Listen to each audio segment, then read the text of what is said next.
शिक्षणाचे जनक महान क्रांतीवीर ज्योतिबा फुले, बहुगुणांचे राज्य प्रभावित करणारे श्री छत्रपती शिवाजी महाराज आणि बहुजनांचे शिल्पकार विश्वभूषण भारतरत्न डॉक्टर बाबासाहेब आंबेडकर अर्थात भीमराव रामजी आंबेडकर या सर्व महामानवांना व माझ्या महान मास्टरला मी कोटी कोटी वंदन करते. मित्रांनो, फक्त वही आणि पेन म्हणजे शिक्षण नव्हे, तर बुद्धीला सत्याकडे, भावनेला माणुसकीकडे व श्रमाला शरीराकडे ज्ञानाचा मार्ग म्हणजे शिक्षण. मी मृणाली सागर उकरडे आपल्या समोर विषय घेऊन उभी आहे. डॉक्टर बाबासाहेब आंबेडकरांची तत्वज्ञान व क्रांतीच्या दिशा. मित्रांनो, आज जयंती आहे. आज जयंती आहे जगातील एकमेव व्यक्ती ज्यांची जयंती 125 देशात साजरी करतात, ज्या विश्वरत्नांनी वर्गाच्या बाहेर बसून शिक्षण घेतले आणि त्यांनी जगातील महान ग्रंथ लिहिला. त्या विश्वरत्नांनी रक्ताचा एक थेंब सांडू न देता त्यांनी धार्मिक, राजनीतिक, सामाजिक हे क्रांती घडून आणली आणि ते म्हणजे डॉक्टर भीमराव रामजी आंबेडकर. मित्रांनो, मी यांच्या जीवनातील एक प्रसंग आपल्यासमोर सांगू इच्छिते. तर डॉक्टर बाबासाहेब आंबेडकरांचे तत्वज्ञानाबद्दल सांगायचे झाले तर काही वर्षापूर्वी कोलंबिया या विश्वविद्यापीठाने एक यादी जाहीर केली होती आणि ती यादी होती त्या विश्वविद्यापीठातील शिकणारे 40 विद्यार्थ्यांची आणि त्यामध्ये एक भारतीय व्यक्तीचेही सुद्धा नाव होते आणि तेही पहिल्या क्रमांकावर. याचा असा अर्थ होतो की त्या विश्वविद्यापीठातील सर्वात श्रेष्ठ विद्यार्थी आणि ते नाव होतं डॉक्टर भीमराव रामजी आंबेडकर यांचं. मित्रांनो, हे त्यांना श्रेष्ठ मिळण्यासाठी त्यांना किती प्रयत्न करावे लागले असतील ते तुम्हाला कोणाला सांगायची गरज नाही.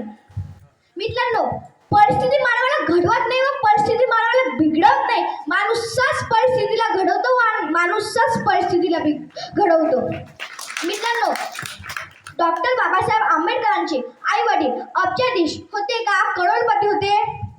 अहो, ते अब्जाधीश होते तर ते सोन्याचे विट्याचे घर बांधू शकत होते, पण त्यांच्याजवळ एवढा पैसा नव्हता.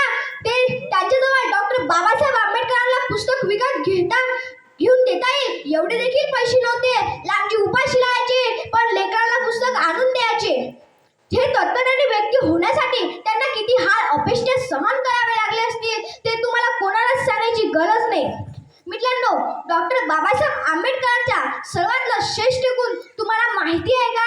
जर डॉक्टर बाबासाहेब आंबेडकरांसारखा एखाद्या व्यक्तीने जर 10 वर्ष आधी एखादं पुस्तक वाचलं आणि त्याला विचारलं तिचे 55 पानावरील चौथा उत्तराचं तिसरं वाक्य काय, तर डॉक्टर बाबासाहेब आंबेडकर याचं उत्तर बरोबर सांगायचे.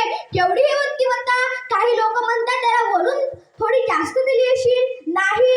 काही लोक म्हणतात त्याला देवाने थोडी जास्त दिली असेल, नाही. ते म्हणतात मी कमावली व मी तत्वज्ञानी व्यक्ती झालो.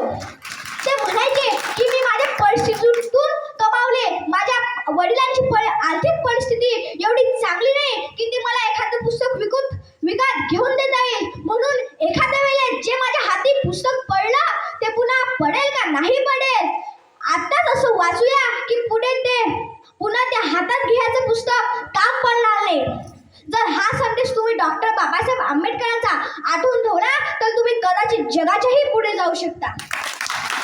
नाचून मोठे होऊ नका तर वाचून मोठे व्हा. नाचून मोठे होऊ नका तर वाचून मोठे व्हा. माझ्या नावाचे जयजयकार केल्यापेक्षा माझं अपूर्ण राहिलेलं काम पूर्ण करा. मित्रांनो, जर तुमच्याजवळ 2 नाणे असतील तर एका नाण्याची भाकल घ्या व दुसऱ्या नाण्याची पुस्तके घ्या. भाकल तुम्हाला जगवेल व पुस्तके तुम्हाला जगावे कसे याची कला शिकवेल.